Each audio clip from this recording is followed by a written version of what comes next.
दोस्तों की हाल चाल है जनाब। तुसीं वेखदे पे गुलाम MTV ते मैं तुहाडा मेजबान हाजी गुलाम मोहम्मद। दोस्तों सब तो पहले अपने चैनल को करना सब्सक्राइब ते नाल लगे बेल दे बटन करना क्लिक ताकि साडी अच्छी ते बेहतरीन नवी वीडियो दा नोटिफिकेशन हमेशा की तरह वीरा भरावां नूं मिलदा रहे। सब तो पहले अज अल्लाह दे फजल करम नाल एक दूसरा सूबे की मज जनाब पूरी मेरे कैमरे की नजर है।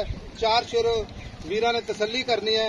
बाकी मेरा कैमरामैन अपने कैमरे की नजर नाल भरावां नूं तसली नाल विखा रहा है। सोहना थण माशाअल्लाह, चारे थण माशाअल्लाह, 4 नुकरां ते। बाकी जनाब मझ विच अल्लाह दे फजल करम नाल किसी पासों कोई घाटा वाधा पूरी जनाब जिम्मेदारी है।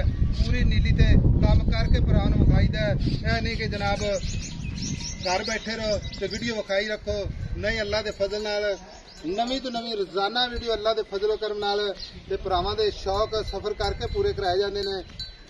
बाकी मझ दा थण माशाअल्लाह बड़ा ही खूबसूरत लाजवाब, पूरी मुठ मुठ दा उन्ना वाला अगे उन्ना ही जनाब पिछे।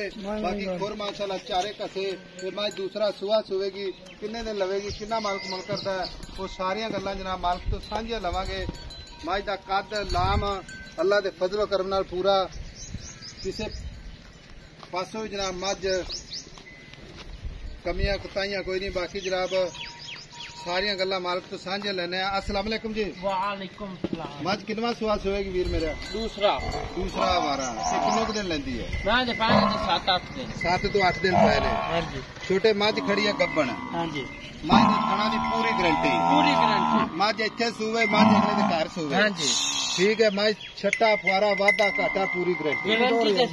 अच्छा टोर मझ टोर थोड़ी। अच्छा पूरी गारंटी। हाँ जी। कोई वीर भरा पसंद कर लेंदा अपने सौदा हो जाता, बयाना करा दे मैं सूई तो ले जावे। मैं रोक लेगा इधर मोड़ के लिया। मैं किधर ले जाना? खड़ी रहने खान दे पट्टे। ठीक हो गया, रोक लांगे। ठीक है। हाँ जी। हुण गल इस तरह मझ आप बेचनी। हाँ जी। बेचने वाला मुल करना ही, डिमांड नहीं करनी भी जिथे आप जनाब जड़ा ना मुल मैं 6.5 लाख। 6.5 लाख ज्यादा मुल मंग प्यार मुहब्बत अपनी चंगी है। मझ चंगी, मझ कोई शक नहीं, मझ विच कोई शक नहीं, लेकिन प्यार मुहब्बत वाला मुल। मझां विकदियां ने प्यार मुहब्बत नाल। पक्का मुल मंगा पक्का मुल इको ही गल कर, इको ही 5,40,000 रुपया। 5,40,000। कोई सज्जन बेली अपने को आ जाता मेहमान बन के, कोई कदर कोई होता 5,000 की। ठीक हो गया। लो जी 5,40,000 प्यार मुहब्बत जरूर होगा। बाकी जनाब लेने देने मुकद्दर सौदा ना नसीब दे। नंबर जनाब 0348 067 8468। मिलांगे जनाब एक अच्छी ते बेहतरीन नवी वीडियो दे नाल। अल्लाह निगहबान। पाकिस्तान जिंदाबाद।